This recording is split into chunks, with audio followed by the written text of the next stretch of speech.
সরকার বদলের পর মুর্শিদাবাদের উন্নয়নে প্রথম বৈঠকে দিশা কমিটি। জেলার সাংসদ, বিধায়ক, পঞ্চায়েত সমিতির সভাপতিদের নিয়ে বৈঠক জেলা প্রশাসনের। সরকারি বিভিন্ন প্রকল্পের কাজের বাস্তবায়নে জনপ্রতিনিধিদের নিয়ে বৈঠকে জেলাশাসক আর অর্জুন সহ জেলার বিভিন্ন দপ্তরের আধিকারিকরা। সোমবার জেলা প্রশাসনিক বৈঠকে যোগ দেন মুর্শিদাবাদের 3 সাংসদ আবু তাহের খান, ইউসুফ পাঠান ও খলিলুর রহমান। বৈঠকে ছিলেন বিজেপি থেকে তৃণমূল, সিপিএম সহ সব দলের টিকিটে জেতা বিধায়করা।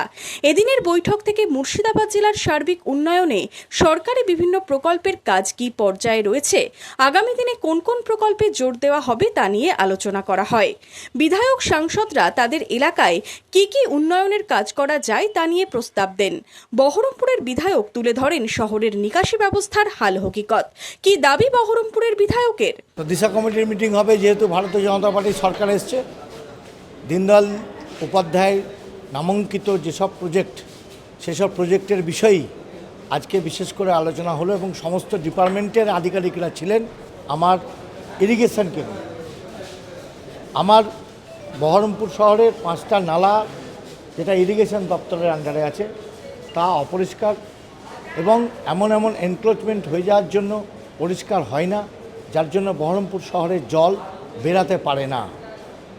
অল্প বৃষ্টিতেই শহরের বিভিন্ন জায়গায় জল জমে যায়, কারণ এই 5টা ড্রেনের দায়িত্বেই কিন্তু ইরিগেশন। তাদেরকে দায়িত্ব নিয়ে কাজ করতে হবে এবং সবথেকে বড় কথা, এখানে যিনি আছেন মেন দায়িত্বে, রণজয়বাবু, ওনার অ্যাক্টিভিটি খুব কম। সেটা আজকে ডিএম সাহেবের সামনে আমি সকলের সামনেই পরিষ্কার তুলে ধরলাম। ওনাকে কাজের দায়িত্ব নিয়ে কাজ করতে হবে।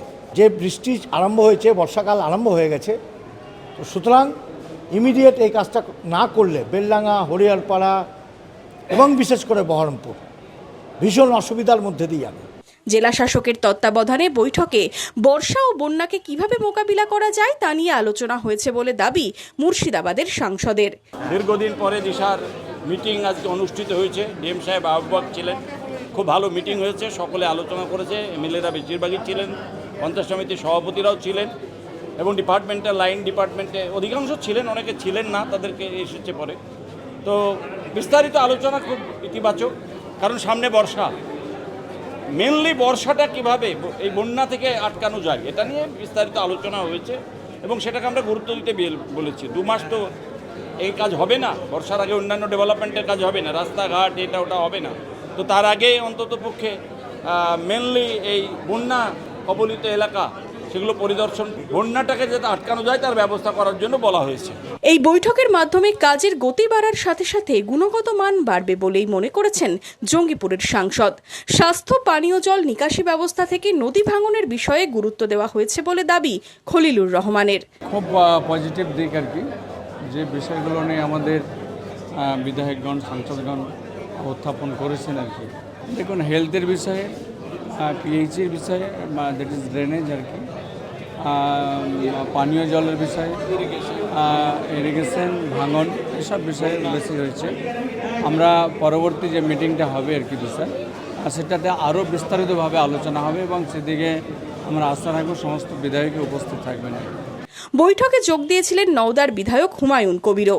তার দাবি, দীর্ঘদিন পর হলো বৈঠক, উন্নয়নের গতি বাড়বে এই পদক্ষেপে। এইভাবে মনিটরিং করলে বা রিভিউ মিটিং করলে কিছুটা হলেও উন্নয়নের গতিটা বাড়ে। উন্নয়নের গতিটা, আগের সরকার তো একাই 100 বলতেন, তিনি কোনো আধিকারিকদের যেটা বলে দিতেন সেটাই তিনারা করতেন। এনারা ডিস্ট্রিক্ট ম্যাজিস্ট্রেটের নেতৃত্বে সব অনারেবল এমপি, এমএলএ, বিভিন্ন দপ্তরের আধিকারিকদের নিয়ে এটা রিভিউ মিটিং বলতে পারেন বা মনিটরিং মিটিং। বিভিন্ন প্রাথমিক স্বাস্থ্যকেন্দ্র বা ব্লক স্বাস্থ্যকেন্দ্র এখনো অসামাজিক লোকদের আখড়াখানা হয়ে আছে। সেখানে স্বচ্ছভাবে যে মানুষ স্বাস্থ্য পরিষেবা পাবে, তাদের যে সরকারের একটা দপ্তরে গিয়ে সেটা এখনো নেই। সেটাতে নিশ্চয়ই জেলা শাসক বা যিনারা দায়িত্ব আছেন তিনারা নিশ্চয়ই, আমরা কিছু পয়েন্ট করেছি, নিশ্চয়ই যদি সরকার গুরুত্ব দেয় তাহলে আমরা, আমাদের তো জনপ্রতিনিধি হিসাবে বিরোধী আসনে বসে এটা বলা ছাড়া তো আর আমাদের কিছু করার নেই। জেলার স্বাস্থ্য ব্যবস্থার হাল ফেরাতে অগ্রাধিকার দিয়ে দেখা হোক দাবি জানিয়েছেন সুতির বিধায়ক ইমানি বিশ্বাস। আমরা এই মিটিংয়ে ডাক পেয়েছি, ডেভেলপমেন্ট আলোচনা যেভাবে ডিএম সাহেব আর কি করছে সমস্ত আধিকারিককে নিয়ে, আমি তাদেরকে স্বাগত জানাই। কিন্তু আমরা গত মিটিং হয়েছিলাম, ভুলে গেছিলাম পিএইচি সম্বন্ধে, স্বাস্থ্য ডিপার্টমেন্ট সম্বন্ধে, সেম একই রকমভাবে উগলেছে। আমি বলবো আরও, যেহেতু এগুলো সিএম সাহেবের দপ্তরে আছেন, সিএমএইচও আছেন এখানে, এগুলো অগ্রগতির জন্য কাজগুলো হয়, মানুষ যেন পরিষেবাগুলো পায় সে ব্যবস্থা করছে। বিগত তৃণমূল সরকারের আমলে এই দিশা কমিটি থাকলেও দীর্ঘ সময় হয়নি কোনো বৈঠক।